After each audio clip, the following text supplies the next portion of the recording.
Assalamualaikum warahmatullahi wabarakatuh. Innal hamdalillahi nahmaduhu wa nasta'inuhu wa nastaghfiruh wa na'udzu billahi min syururi anfusina wa min sayyiati a'malina. May yahdihillahu fala mudilla lahu wa may yudlil fala hadiyalah. Asyhadu an la ilaha illallah wa asyhadu anna Muhammadan abduhu wa rasuluh.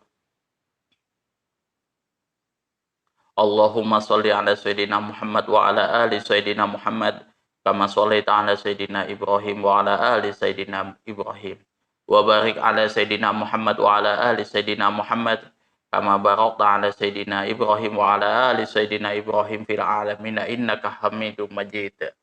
Rabbi shrah li sadri wa yassir li amri wahlul 'uqdatam min lisani yafqahu qawli. Amma ba'du. Hadirin hadirat jamaah kaum muslimin wal muslimat yang dirahmati oleh Allah Subhanahu wa taala. Nah, kali ini kita akan membahas tentang hadis yang selanjutnya di dalam kitab Bulughul Maram, yaitu hadis nomor 65 yang diriwayatkan oleh Abi Bakrah.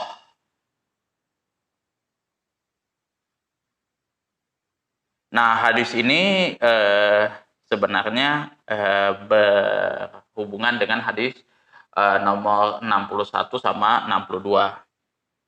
Nah, ini berbeda dengan hadis yang sebelumnya yang diriwayatkan oleh Umar secara mauquf dan Anas secara marfu. Nah, wa Abi Bakrah radhiyallahu anhu anin Nabi sallallahu alaihi wasallam annahu rakhassa lil musafiri salasati ayyamin wa layaliyahunna walil muqimi yauman wa lailatan iza tatahhara falabisa khuffaihi ayyam saha alaihima akhrajahu Daruqutni wa sahhahahu Ibnu Khuzaimah. Nah, ini hadisnya dengan sanad yang hasan.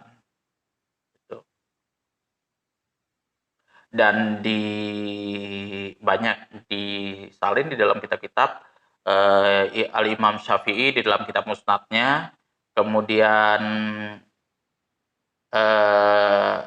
ditahqiq oleh Abi Syaibah, kemudian Ibnu Majah, Ibnu Jarud, Ibnu Khuzaimah, kemudian ditahqiq oleh Ibnu Hibban dan Daruqutni, Baihaqi. Itu banyak ulama-ulama yang mengutip hadis ini, dicatat di dalam beberapa kitabnya. Nah, kalau yang saya biasa lihat ini di dalam kitab Musnad Al-Imam Syafi'i.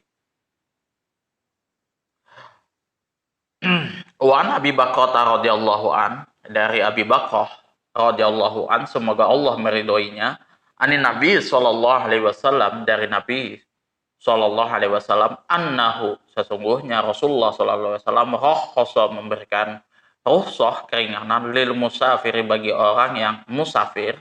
Nah, waktunya kapan? Salasata ayamin walayaliyahunna, 3 hari 3 malam. Walil mukimi yauman walailatan, bagi orang yang mukim itu 1 hari 1 malam. Iza tatahhara, jika seseorang tersebut sudah sempurna bersucinya, fala bisa khuffaihi, maka seseorang tersebut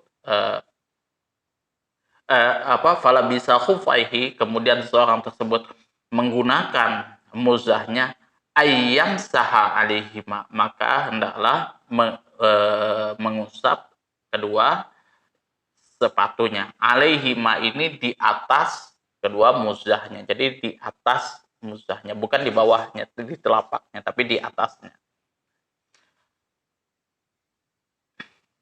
Akhrajahu Daruqutni,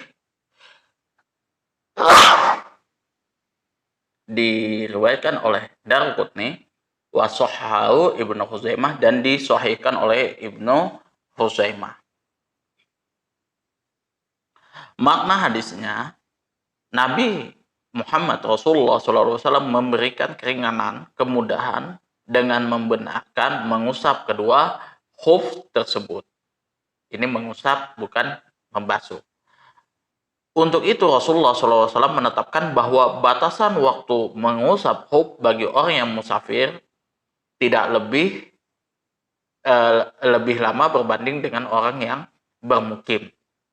Karena orang yang bermusafir itu berada dalam kondisi yang sulit.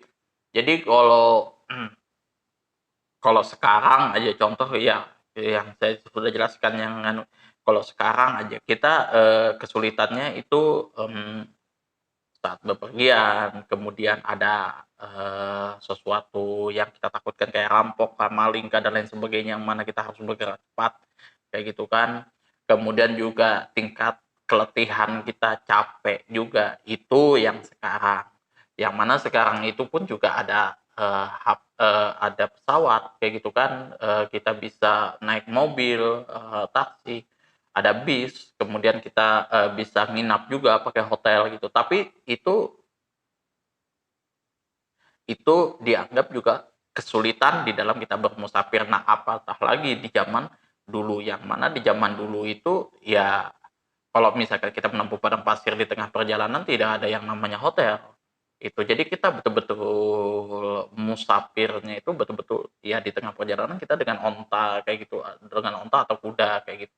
Dan dengan onta dan kuda pun kita tidak bisa kendarain dia sepanjang perjalanan. Kita kadang tuntun dia, kemudian nanti di suatu tempat kalau misalkan ada air kita kasih minum, kita kasih makan, seperti itu. Nah, supaya dia nggak terlalu kecapean kita tuntun kayak gitu. Itu kalau misalkan kita tunggangin terus mati dia. Itu kesulitan-kesulitan orang bepergian zaman dulu. Nah, oleh karena itu eh, agama Islam agama Islam di sini Rasulullah SAW memberikan keringanan di sini. Rasulullah SAW memberikan keringanan bagi orang yang musafir itu 3 hari 3 malam. Nah, dibandingkan dengan orang yang bermukim. Kalau orang yang bermukim itu kan ya paling dia ke masjid, ke tempat ini, kemudian dia balik lagi. Seperti itu. Itu 1 hari 1 malam. Karena dia ada tepatnya tuh. Dan dia lebih nggak sosok orang yang musafir. Nah, masa mengusap khuf bagi orang yang musafir, sebagaimana yang telah dijelaskan yang kemarin, itu adalah 3 hari 3 malam, dan bagi orang yang bermukim hanya 1 hari 1 malam. Tetapi dengan syarat orang yang bermusafir tersebut harus dalam keadaan suci yang sempurna ketika memakai khufnya. Jadi syaratnya di sini sudah dijelaskan itu.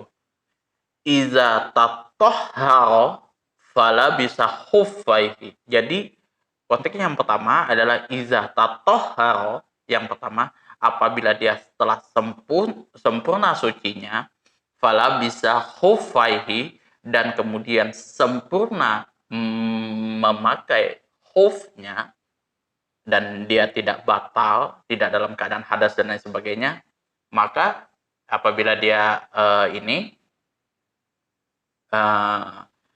pengen wudhu, maka cukup dengan mengusap ke atas khufnya tersebut. Kemudian kalau kita analisis lafadznya, rohaso di sini artinya memberikan rosoh.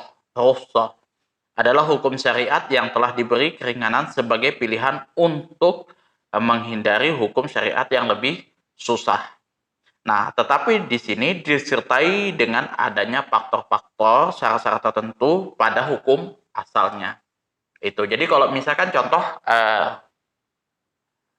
babi.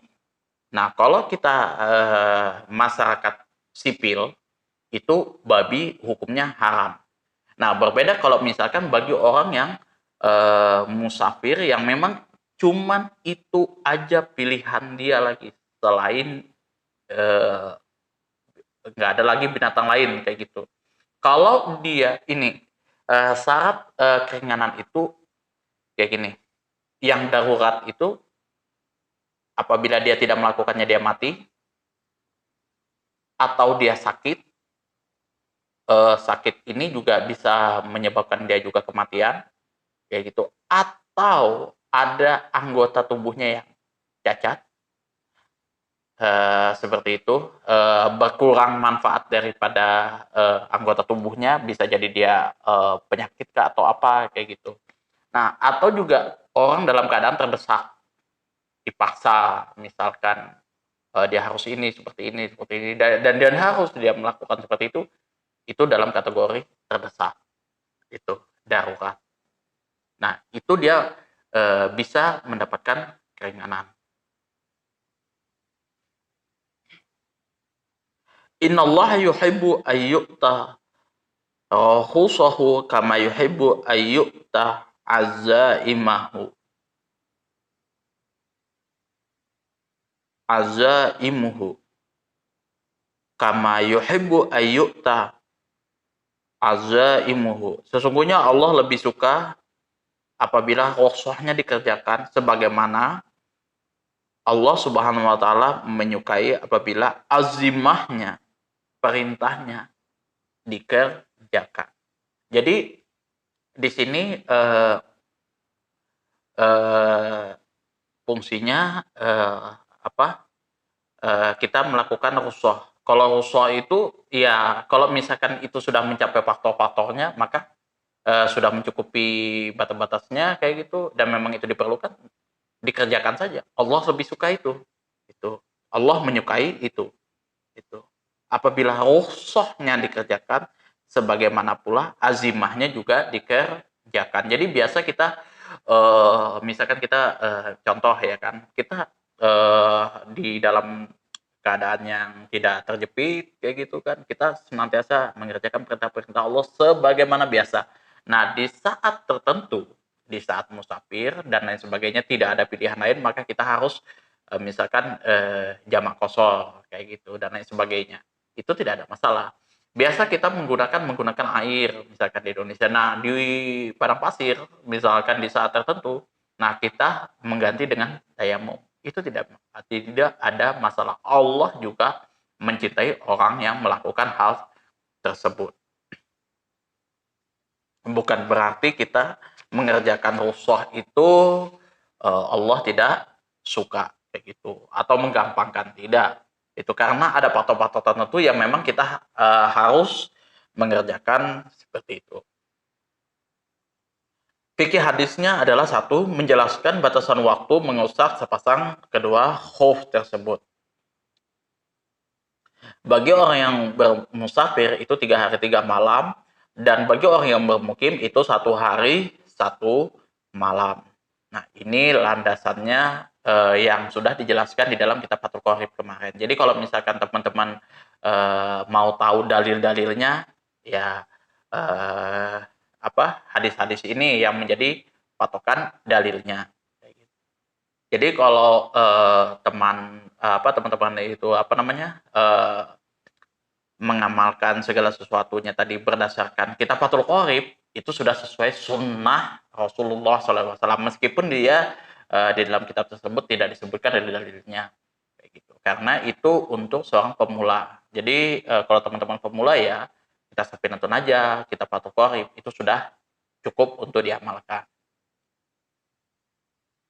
Yang kedua, seseorang yang hendak mengusap khuf disarankan terlebih dahulu bersuci dengan air secara sempurna ketika memakai keduanya. Jadi sudah kita suci semuanya, kemudian kita langsung menggunakan khuf, selesai kayak gitu kan. Nah, baru kita bepergian kayak gitu kan. Nah, apabila kita mau wudu dan lain sebagainya, kita tinggal mengusap khuf tersebut.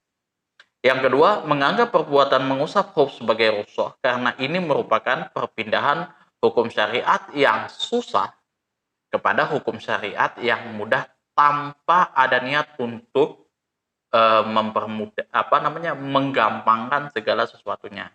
Jadi memang ini betul-betul sesuai dengan kondisi yang kita alami gitu. Jadi sudah sesuai. Jadi jangan kita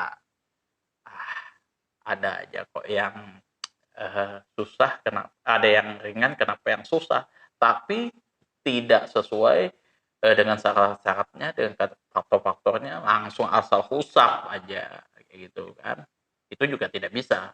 Itu jadi yang dimaksud dengan tadi dalil yang tadi itu Allah lebih menyukai orang yang mengerjakan usahanya di sini apabila dia sudah sesuai dengan faktor-faktornya. Misalkan contoh sudah dia sempurna sucinya apa segala macam, dia harus diperban karena kalau dia kena air bisa jadi penyakitnya tambah kambuh. Nah, otomatis cukup dengan diusap seperti itu. Rukhsah yang berkaitan dengan musafir ada 8. 4 diantaranya khusus berkaitan dengan waktu yang lama, seperti mengusap sepasang khuf di mana waktunya 3 hari 3 malam, mengkosor sholat, menjamak sholat, kemudian berbuka puasa.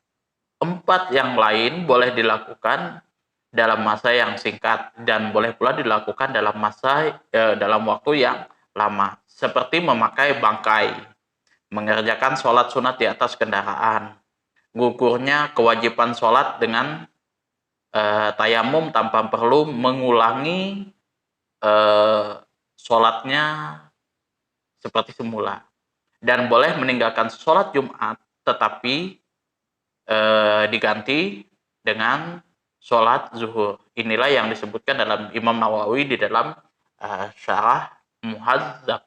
Contoh misalkan yang boleh kalau misalkan kita mengerjakan sholat tidak khusyuhnya itu kayak gini. Misalkan kita mau sholat di sana di masjid itu, tahu-tahu di masjid itu keadaannya tidak aman, gitu. Atau hujan, memang hujannya itu nggak berhenti-berhenti. Misalkan seperti itu, badai lah kayak gitu kan, hujan badai kayak gitu. Kayak kemarin yang terjadi di Filipina itu ada topan. Itu. Nah, itu soh. Nah, jadi dia boleh mengganti sholat Jumat. Nah, kayak contoh yang beberapa hari ini yang kemarin lagi maraknya pandemi itu. Nah, kita bisa mengganti dengan sholat zuhur.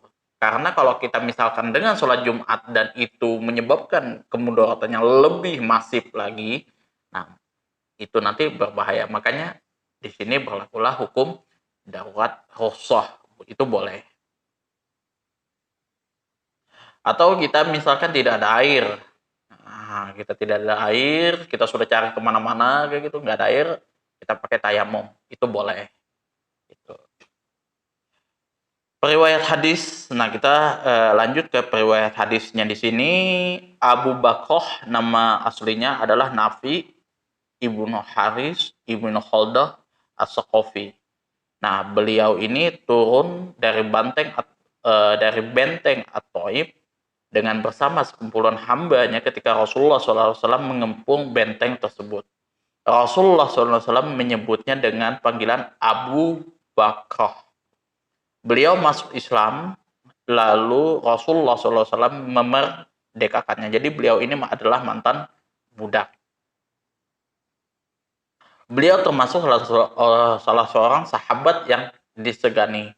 Hadis ini telah diriwayatkan berjumlah 122 hadis dan beliau meninggal dunia di Basrah pada tahun 51 Hijriah ini. Jadi di zaman itu Rasulullah SAW itu jujur aja kalau misalkan kita berkaca dengan hak asasi manusia dengan kesetaraan dan lain sebagainya, human right itu banyak kita yang perlu dalami kaji itu di dalam kitab-kitab dan sejarah-sejarah Rasulullah SAW itu. Jadi yang paling benar itu sebenarnya adalah sejarahnya ajaran agama Islam. Itu bagaimana Rasulullah itu step by step mencoba menghapus kasta-kata diskriminalisasi seperti itu. Jadi kalau zaman dulu itu yang namanya hamba sahaya ya otomatis jangan berharap yang muluk-muluk untuk hidup sejahtera sama dengan kita orang yang merdeka.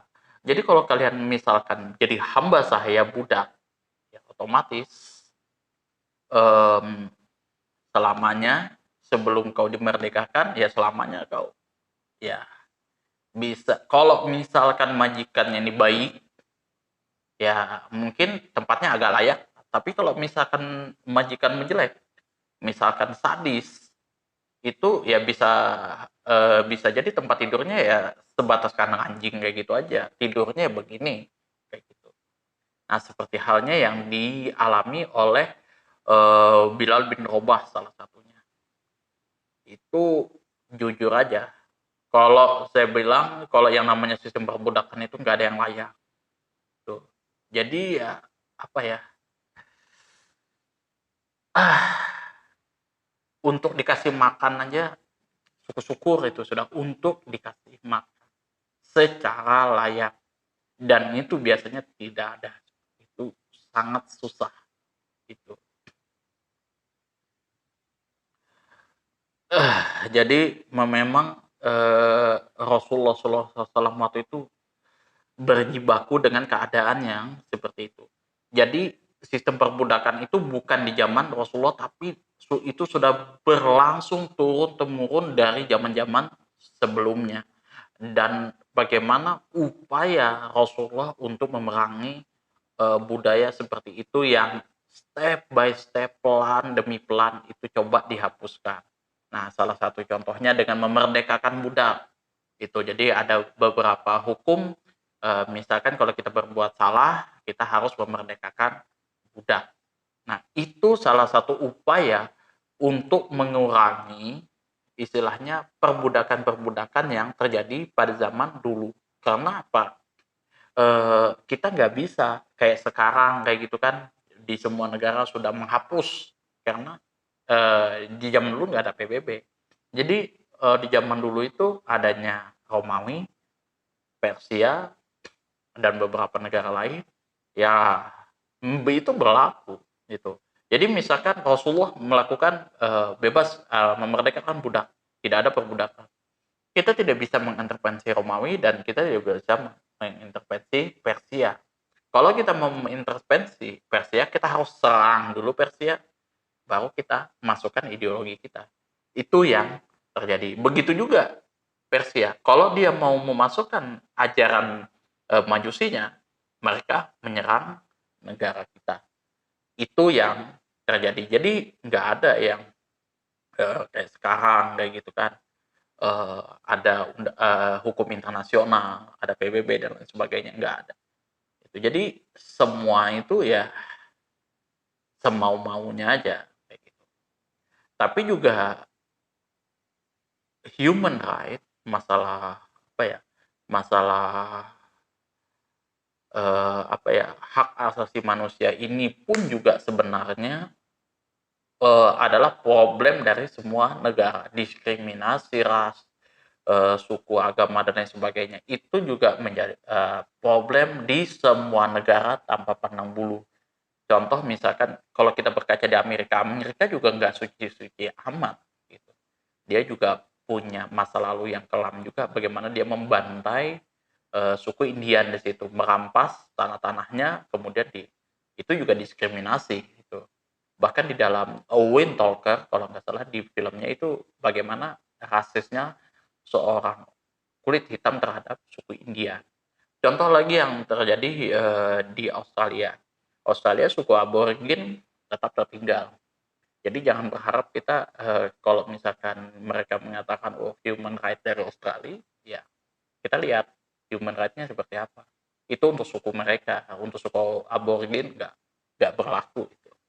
Ya tapi mungkin sudah berubah, mungkin sudah diperbaiki dan lain sebagainya. Mereka sudah mungkin sudah hidup lebih dewasa lagi, berusaha memperbaiki. Saya belum tahu, tapi ya itu dulu fakta yang terjadi.